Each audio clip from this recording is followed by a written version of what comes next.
I spent my entire career as a missionary for the PLC process. And one of the things I love most about it is that it's universal practice. And so in hood parlance, don't get cute. Universal practice means it's going to work in the hood, it's going to work in the suburbs. I don't care if you're urban, suburban, rural, extra rural, it will work.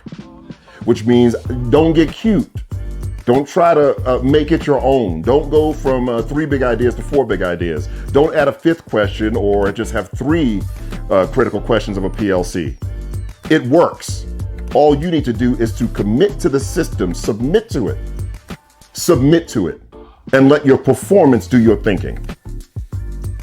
See, sometimes we're way too smart for our own good and we do too much thinking on the front end, which is all really trying to come up with excuses for why not to go for it, because that's what this is. This is no different than that risk opportunity that you might have looked at one point in your life, but you were too afraid to take that step, or this idea that you had, but you didn't take it to fruition for fear of failure or fear of what others might think about you. This is no different, because mission-driven work requires that you go for it. But instead, many schools try to take the process and kind of mash it up into what they think fits their population and their demographic. No, not with this. Don't get cute. Don't get cute.